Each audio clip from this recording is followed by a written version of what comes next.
Alhamdulillah, nahmaduhu wa nasta'inuhu wa nastaghfiruh wa natubu ilayhi wa na'udzu billahi min shururi anfusina wa sayyiati a'malina. Man yahdihillahu fala mudilla lahu wa man yudlil fala hadiya lahu. Sesungguhnya segala pujian milik Allah, maka kita memuji Allah dan kita memohon pertolongannya, bertobat kepadanya dan memohon ampunannya. Kita berlindung kepada Allah dari keburukan jiwa-jiwa kita dan dari keburukan perbuatan-perbuatan kita. Siapa yang diberi petunjuk oleh Allah, maka tidak ada seorang pun bisa menyesatkannya, dan siapa yang disesatkan oleh Allah, maka tidak ada seorang pun memberi petunjuk kepadanya. Asyhadu an la ilaha illallah wahdahu la syarika lah wa asyhadu anna Muhammadan abduhu wa rasuluh wa safiyuhu wa khaliluh salawatullahi rabbina alaihi wa salamuhu ala alihi wa sahbihi ajma'in. Hadirin jemaah salat Jumat yang dimuliakan Allah Subhanahu wa taala.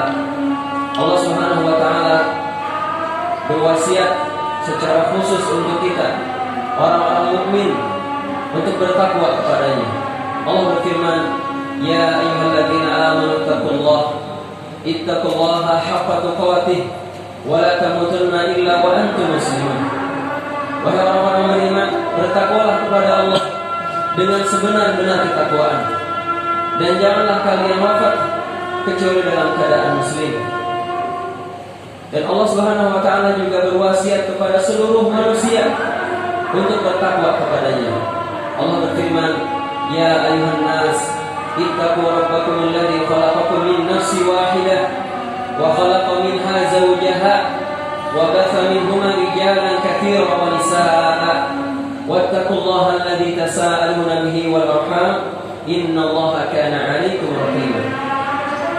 Wahai manusia, bertakwalah kepada Rabb kalian yang telah menciptakan kalian dari diri yang satu, Adam, yang darinya kemudian Allah menciptakan pasangannya, Hawa, yang dari mereka berdua kemudian Allah menciptakan laki-laki dan perempuan yang banyak.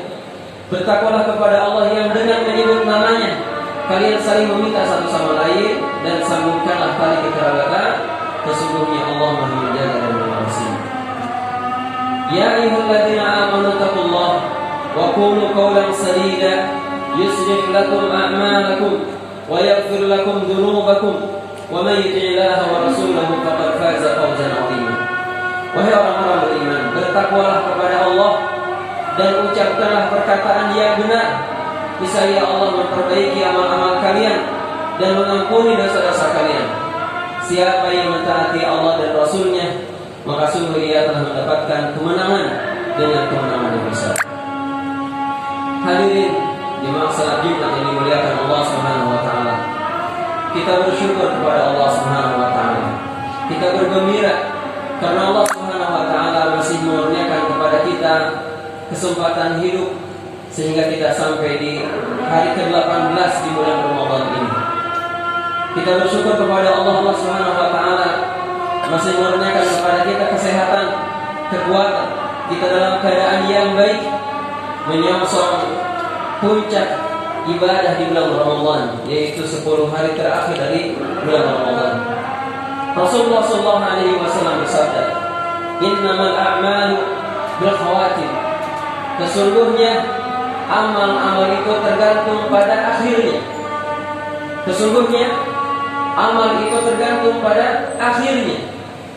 Sehingga amal-amal kita di bulan Ramadan akan baik jika kita baik di akhir-akhir bulan Ramadan. Kita dikatakan sukses dengan Ramadan kita apabila di hari-hari akhir bulan Ramadan kita menyibukkan diri kita dengan amal-amal saleh, dengan ibadah, dengan menghidupkan malam-malamnya, dengan memperbanyak tilawah Al-Quran dan amal-amal saleh yang lainnya. Dan sebaliknya, Ramadan kita dianggap buruk, kita dianggap gagal di bulan Ramadan ini jika hari-hari akhir bulan Ramadan kita sia-siakan. Jika hari-hari terakhir bulan Ramadan kita biarkan lewat begitu saja. Maka kalau kita lihat bagaimana kehidupan Rasulullah SAW dan para sahabatnya yang mulia, bagaimana mereka ketika sampai di akhir-akhir dari bulan Ramadan, mereka menghidupkan malam-malamnya. Sebagaimana Aisyah mengatakan bahwa Rasulullah SAW mengecangkan ikat pinggangnya, menjauhi istri-istrinya, dan membangunkan anggota keluarganya untuk menghidupkan malam-malam mereka. Maka ini adalah teladan dari Nabi kita yang mulia Muhammad SAW. Hadirin rahimakumullah, saum yang kita laksanakan di bulan Ramadan ini hakikatnya adalah sarana untuk mensucikan jiwa-jiwa kita, sarana untuk membersihkan hati-hati kita dari segala kekotoran, dari segala keburukan diri-diri kita, keburukan nafsu-nafsu kita, keburukan akhlak kita. Nah, maka capeknya kita, sulitnya kita, lelahnya kita melakukan ibadah di bulan Ramadan ini, itu dianggap tidak memiliki atau dianggap belum berhasil sampai kemudian menjadikan hati kita bersih, sampai menjadikan jiwa kita bersih dari segala keburukan, dari segala kekotoran jiwa. Maka begitu pentingnya hati yang bersih, begitu pentingnya jiwa yang bersih. Karena hati yang bersih inilah yang akan menjadikan kita bisa merasakan nikmatnya ibadah. Hati yang bersih inilah yang akan menjadikan kita merasakan manisnya munajat kepada Allah Subhanahu wa taala, yang akan bisa menjadikan kita merasakan kedekatan dengan Allah Subhanahu wa taala. Maka ketahuilah, kalau ibadah-ibadah telah kita lakukan, tapi kita masih merasa kering, masih merasa gersang, masih merasa jauh dari Allah Subhanahu wa taala, maka hadirin rahimakumullah, ketahuilah itu karena hati-hati kita yang belum bersih. Ketika bacaan Al-Quran dibacakan kepada kita, lalu tidak ada kekhusyuan, ketahuilah hati kita masih belum bersih. Maka beruntunglah orang-orang yang mengupayakan dirinya untuk membersihkan hatinya. Beruntunglah mereka orang-orang yang senantiasa berusaha mensucikan jiwanya dan membersihkan hatinya. Maka Allah Subhanahu wa taala mengatakan, qad aflaha man zakkaha wa qad khaba man dassaha.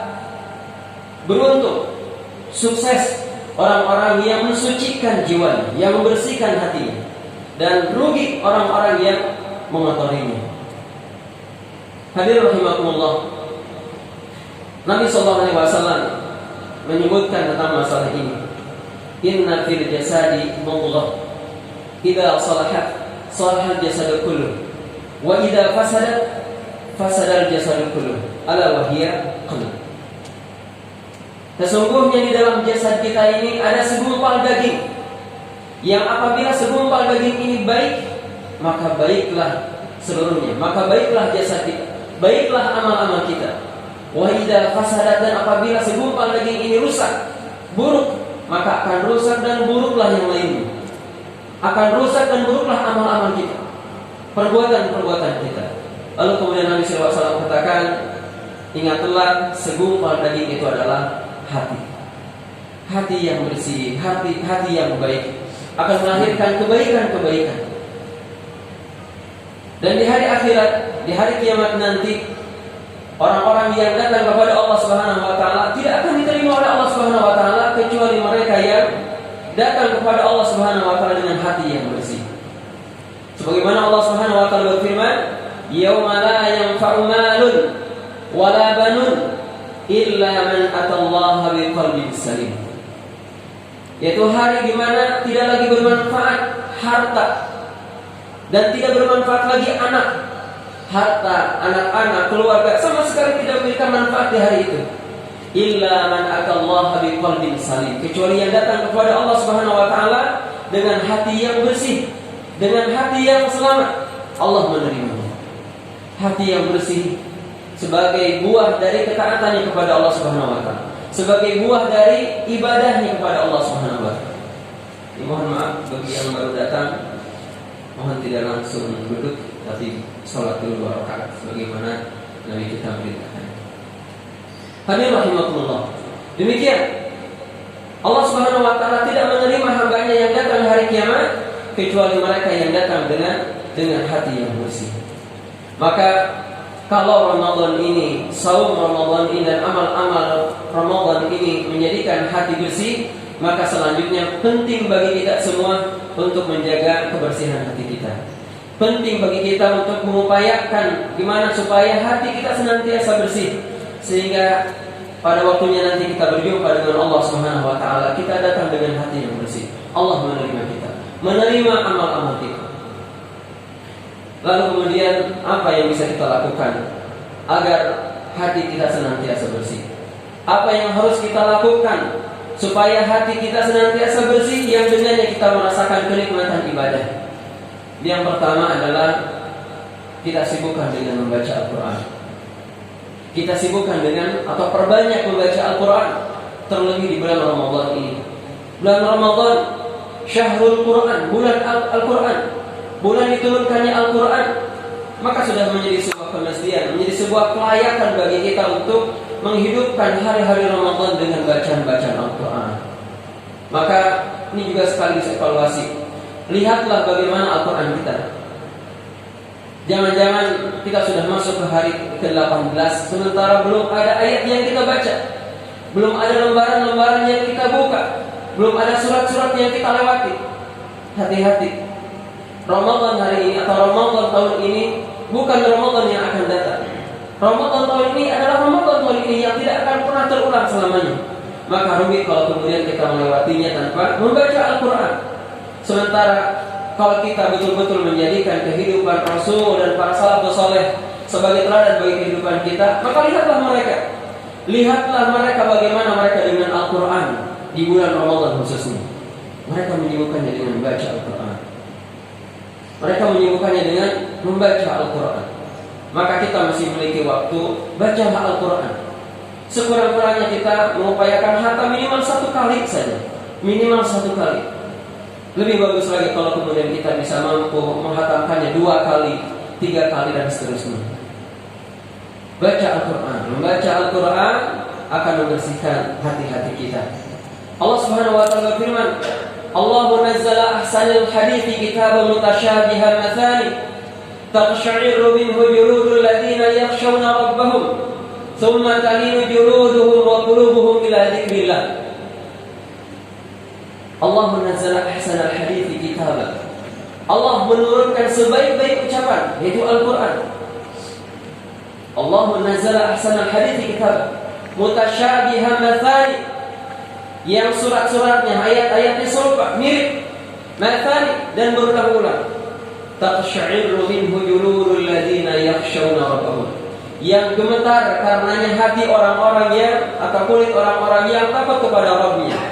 Tsumma talinu juluduhum wa qulubuhum, kemudian kulitnya, hatinya menjadi tenang kembali setelah berzikir kepada Allah. Inilah Al-Quran yang akan menyebabkan hati kita khusyuk, menyebabkan kulit kita bergetar karena takut kepada Allah Subhanahu wa taala. Baca Al-Quran. Allah Subhanahu wa taala memberikan kepada kita waktu yang banyak, waktu yang luang, dan kita bisa membaca Al-Quran insyaallah. Sesibuk apapun, asal kita jujur dengan diri kita. Sebenarnya kita mampu untuk membaca Al-Quran. Kita mampu untuk membaca Al-Quran. Allah Subhanahu wa taala memberikan kesempatan yang banyak.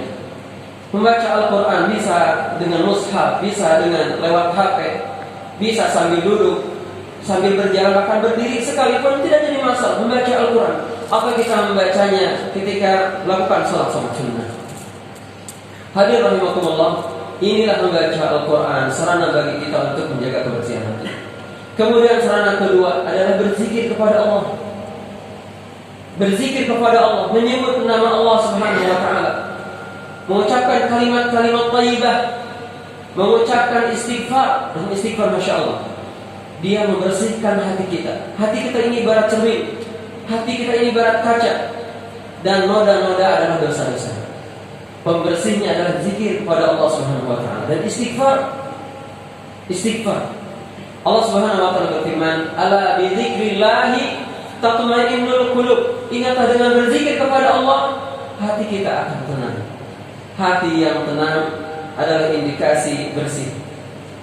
Dan itu adalah buah dari zikir kepada Allah Subhanahu wa taala. Kemudian mencakup zikir juga adalah kita berdisiplin membaca doa-doa, membaca zikir-zikir harian sebelum makan, sudah makan, masuk, keluar, memakai sesuatu atau melepasnya, ketika naik, ketika turun, sebagaimana yang dilakukan Rasulullah SAW. Aisyah radhiyallahu anha, istri Rasulullah SAW, beliau mengatakan, "Kana Rasulullah SAW yadhkuru rabbahu fi kulli ahyan." Adalah Rasulullah SAW berzikir kepada Rabbnya, kepada Allah Subhanahu Wa Taala, fi kulli ahyani, di semua keadaannya. Berzikir kepada Allah Subhanahu Wa Taala, membersihkan hati kita, di samping mendekatkan kita kepada Allah Subhanahu Wa Taala. Allah Subhanahu Wa Taala akan ingat kepada kita sebanyak zikir kita kepadanya. Kita berzikir kepada Allah, Allah akan ingat kepada kita. Dan sebaliknya, orang yang melupakan Allah Subhanahu Wa Taala, maka Allah Subhanahu Wa Taala melupakannya. Hadirin rahimakumullah, Rasulullah SAW mengatakan, "Matsalul ladzi yadhkuru rabbahu wal ladzi la yadhkuru rabbahu matsalul hayy wal mayyit." Perumpamaan orang yang berzikir kepada Allah Subhanahu Wa Taala dengan yang tidak berzikir kepada Allah Subhanahu Wa Taala seperti orang yang hidup dengan orang yang mati. Orang yang berzikir kepada Allah itulah orang yang hidup, dan orang yang tidak berzikir kepada Allah, lupa kepada Allah Subhanahu Wa Taala, maka hakikatnya di sisi Allah Subhanahu Wa Taala seperti orang yang mati. Alhamdulillah. Berzikir kepada Allah membersihkan hati, mendekatkan kita kepada Allah Subhanahu Wa Taala, di samping akan mendapatkan limpahan pahala yang banyak. Sebagaimana Allah Subhanahu Wa Taala berfirman, "Wadz-dzakirina Allaha katsiran wadz-dzakirat a'adda Allahu lahum maghfirah wa ajran 'azim." Laki-laki dan perempuan yang banyak berzikir, Allah Subhanahu Wa Taala menjanjikan untuk mereka ampunan dan pahala yang banyak. Allahu Akbar. Zikir pekerjaan ringan, mudah, bisa kita lakukan kapan saja, tetapi keutamaannya amat sampainya. Berzikir kepada Allah Subhanahu Wa Taala. Kemudian yang ketiga, di antara sarana yang bisa kita lakukan untuk membersihkan hati kita, yang dengan kebersihan hati kita ini kita akan merasakan kenikmatan puncak ibadah, adalah dengan melihat nikmat-nikmat Allah Subhanahu Wa Taala yang ada di diri kita. Allah Subhanahu Wa Taala telah memberikan kepada kita nikmat yang banyak, nikmat yang tidak mungkin kita bisa menghitungnya satu persatu, amat sangat banyak. Maka di antara cara yang paling mudah untuk mengukur atau untuk melihat betapa banyaknya nikmat Allah Subhanahu Wa Taala kepada kita, lihatlah orang-orang yang ada di bawah kita. Lihatlah keadaan orang-orang yang rendah atau lebih rendah di bawah kita dalam urusan dunia. Dalam urusan dunia, Nabi kita Muhammad SAW bersabda, Unzuru ila man asfala minkum wa la tanzuru ila man huwa fawqakum fa huwa ajdar alla tazdaru ni'matallahi 'alaikum." Lihatlah orang yang ada di bawah kalian, dan jangan melihat ke orang yang ada di atas kalian. Fa huwa ajdar, dan itu lebih pantas, lebih layak agar kalian tidak menganggap remeh nikmat yang Allah berikan kepada kalian. Dengan melihat orang-orang yang ada di bawah kita, kita akan bersyukur kepada Allah Subhanahu Wa Taala. Kita punya kendaraan, kita punya mobil, tetapi banyak orang-orang yang hanya punya motor saja. Kita punya motor, lihatlah banyak orang yang tidak punya motor, hanya punya sepeda. Kita punya sepeda, lihat orang-orang yang hanya jalan kaki kemana-mana, tidak memiliki kendaraan, dan seterusnya dan seterusnya. Demikian juga dalam urusan-urusan yang lain. Lihatlah nikmat Allah Subhanahu Wa Taala kepada kita, dan itu akan mensucikan jiwa kita. Itu akan membersihkan hati kita, dan akan membuat kita bersyukur kepada Allah Subhanahu Wa Taala. Kemudian yang berikutnya, yang keempat, cara kita agar hati kita senantiasa bersih adalah dengan mengingat kematian. Dengan mengingat kematian. Rasul kita Muhammad SAW bersabda, "Aksiru dzikra hadimil ladzat." Perbanyaklah oleh kalian mengingat penghancur kenikmatan, yakni al-maut, yaitu kematian. Perbanyak ingat mati, karena dengan banyak mengingat kematian, kita akan menyadari tentang kehidupan yang sedang kita jalani. Kehidupan yang kita sedang jalani bukan kehidupan sebenarnya. Kehidupan kita adalah kehidupan menuju kematian, dan kehidupan setelah kematian itulah kehidupan yang sebenarnya. Wa ma hadhihi al-hayatu dunya illa mata'. Wa inna darul akhirah hiya darul qarar. Kehidupan yang sedang kita jalani, kehidupan dunia adalah kehidupan yang tempat kita bersenang-senang. Tetapi semua yang akan kita lakukan atau yang kita lakukan akan dihisab di hadapan Allah Subhanahu wa taala. Innamal hayatud dunya la'ibun wa lahun. Kehidupan kita di dunia ini seolah-olah di sisi Allah Subhanahu wa taala seperti permainan dan senda gurau saja. Wa inna darul akhirata lahiyal hayawan. Adapun kehidupan akhirat itulah sebenar-benar kehidupan. Lau kanu ya'lamun, seandainya mereka mengetahuinya. Hadirin rahimakumullah. Memperoleh kematian, lalu kemudian mempersiapkan diri untuk menyambut kematian itu dengan amal-amal soleh, dengan ketaatan-ketaatan, maka itulah sebaik-baik perbuatan. Orang yang paling cerdas, sebagaimana Nabi sallallahu alaihi wasallam katakan, kais, orang yang cerdas adalah orang yang banyak mengingat kematian, lalu kemudian ia mempersiapkan diri untuknya. Barakallahu li wa lakum fil Qur'anil Karim wa nafa'ni wa iyyakum bima fihi minal ayati wa dzikril hakim wa taqabbal minni wa minkum tilawatahu innahu huwal ghafurur rahim. Allahumma shalli ala sayyidina Muhammad wa ala ali sayyidina Muhammad. Alhamdulillahirabbil alamin. Wa salli wa sallim ala abdihi wa rasulihi Muhammadin sayyidil mursalin wa ala alihi wa sahbihi ajma'in. Hadirin rahimakumullah. Demikianlah 4 hal yang bisa kita lakukan untuk menjaga bersihnya hati kita. Karena kenikmatan ibadah, kenikmatan taat kepada Allah, kenikmatan munajat kepada Allah Subhanahu wa taala tidak akan pernah kita rasakan sampai hati kita betul-betul bersih. Kemudian Ramadan yang tersisa, marilah kita maksimalkan, kita manfaatkan dengan sebaik-baik amal yang bisa kita lakukan. Marilah kita sambut hidangan Allah Subhanahu wa taala di 10 hari terakhir Ramadan dengan qiyamul lail, dengan menghidupkan malam-malamnya, dengan khatam Al-Qur'an, dengan berbanyak zikir, bersedekah dan amal-amal saleh yang lainnya. Semoga Allah Subhanahu wa taala menolong kita untuk bisa melakukan amal-amal saleh terbaik di akhir bulan suci Ramadan ini. Allahumma shalli wa sallim wa barik ala Muhammadin wa ala alihi wa sahbihi ajma'in. Allahumma ighfir lil muslimina wal muslimat wal mu'minina wal mu'minat al ahya'i minhum wal amwat innaka samii'un qaribun mujibud da'wat ya qadiyal hajat. Rabbana zalamna anfusana wa illam taghfir lana wa tarhamna lanakunanna minal khasirin. Rabbana la tuzigh qulubana ba'da idh hadaytana wa hab lana min ladunka rahmah innaka antal wahhab. Allahumma taqabbal minna innaka antas samiul alim wa tub alaina innaka antat tawwabur rahim. Allahumma a'izzal islam wal muslimin wa alif baina qulubihim wansurhum ala aduwika wa aduwwihim. Allahumma ansur ikhwanana al muslimin al mustad'afin. Allahumma ansur ikhwanana al mujahidin fi kulli makan bilad al muslimin. Wa sallallahu ala Muhammadin wa ala alihi wa sahbihi wa sallam. Walhamdulillahi rabbil alamin. Aqimus shalah.